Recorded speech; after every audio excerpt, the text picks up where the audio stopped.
Assalomu alaykum, hurmatli o'quvchilar, hormanglar, charchamayapsizlarmi? Bugun keyingi darsga keldik.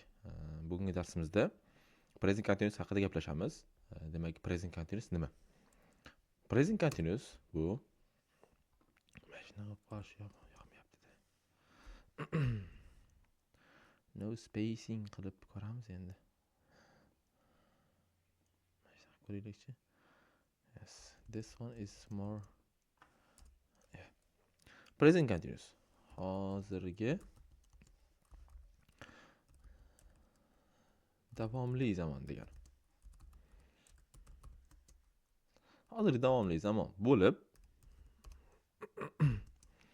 biz bu zamonni ayni hozir qilayotgan ishlarimizni ishlatamiz.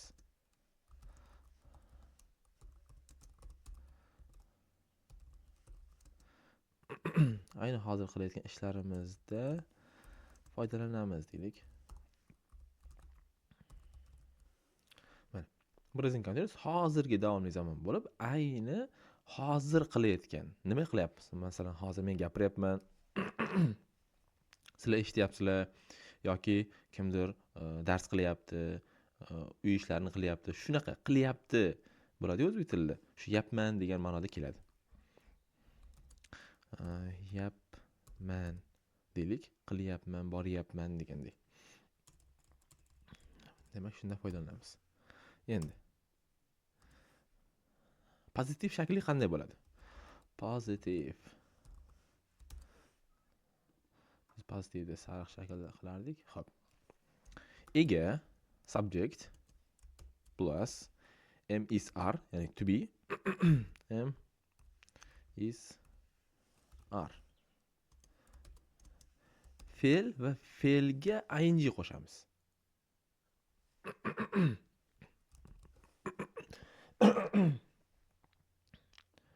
Fe'lga ing qo'shamiz. Mana shu ing ni sal shunday qilaylik. Shunday yaxshiroq bo'lyapti.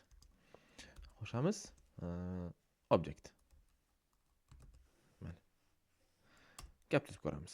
Demak, kalit so'zlarni ham hali aytaman. Mana shu tepada o'zi kalit so'zlarni yozib bersam bo'lar ekan. Kalit so'zlar bor. Misol uchun hozir, ayni vaqtda degandek. Now bu hozir degan.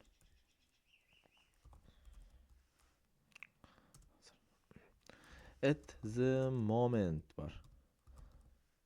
Bu shu o'zbek tilida ayni damda desa bo'ladi. Ayni damda deydi. Shunga o'xshagan. Keyingisi.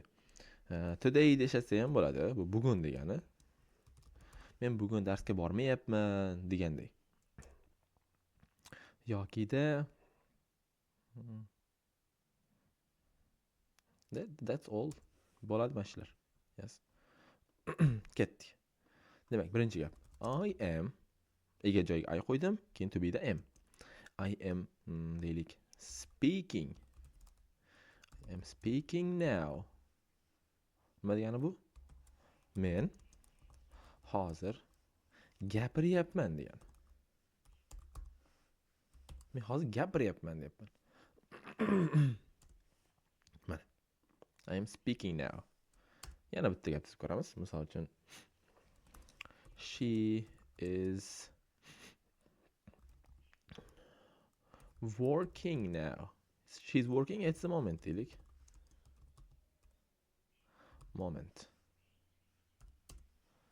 U qiz deylik. U qiz hozir ayni vaqtda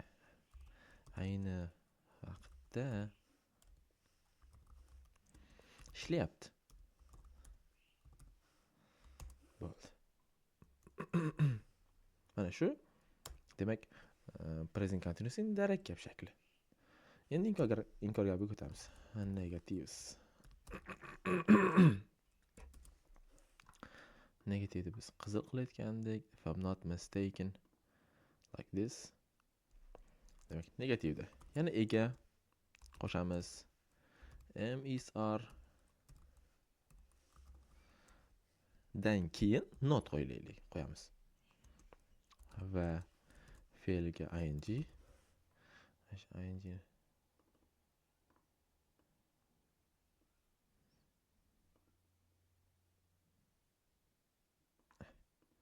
fe'lga ing qo'shyapmiz va to'ldiruvchi object.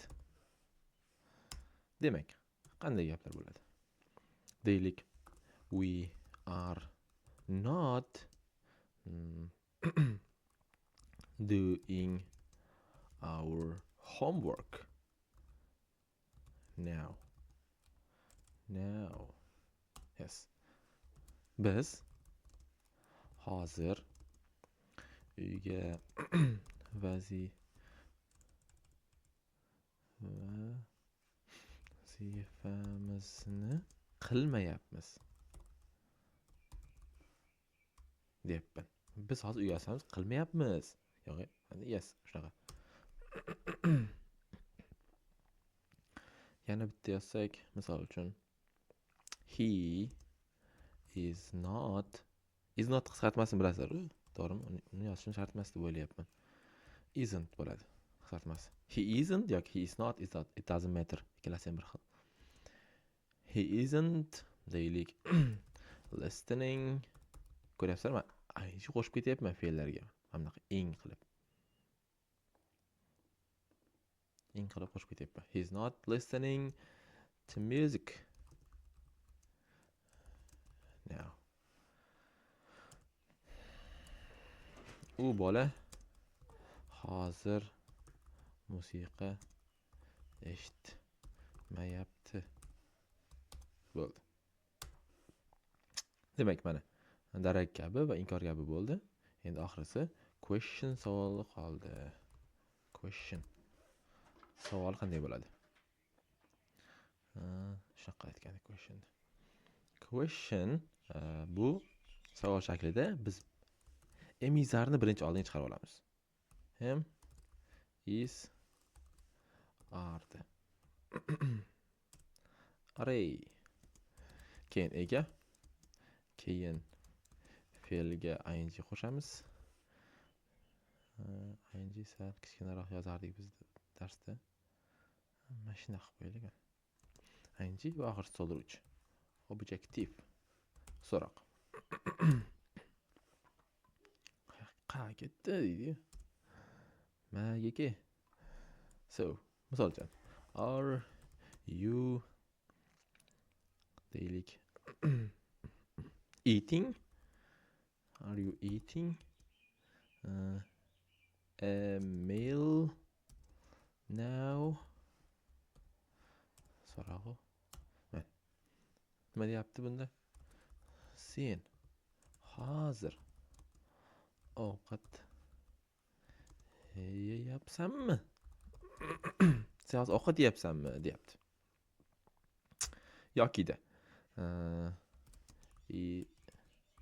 is she deylik reading? Is she reading a book at the moment?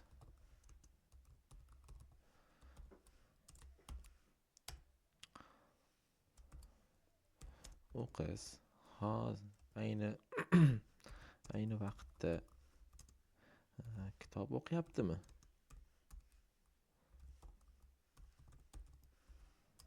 Demi? That's all. Mana shu present continuous savol shakli mana qanaqa bo'lishi ko'ryapsiz. To be birinchi chiqdi, keyin ega, keyin fe'lga ing qo'shib va oxirida to'ldiruvchi qo'shaveryapman. Are you eating desa sal boshqa qoladi. Yeyapsanmi hozir deb nimaligini ham aytish kerak-da bu yerda. Mana inkori ega, mana ega bo'ldi. Undan keyin emizar bo'ldi. Not esdan chiqmasin chunki inkor gapdi. Va fe'lga ing, oxirida to'ldiruvchi. Darak endi oddiyroq. Ega to be, fe'lga ing qo'shyapmiz yana va to'ldiruvchi. Biz hozir aytyapmiz present continuous hozirgi davomli zamon bo'lib, biz bu zamonni ayni hozir qilayotgan ishlarimizda ishlatamiz. O'zi ingliz tili zamonlardan eng osonrog'i present continuous va eng ko'p ishlatiladigan zamonlardan biri ham.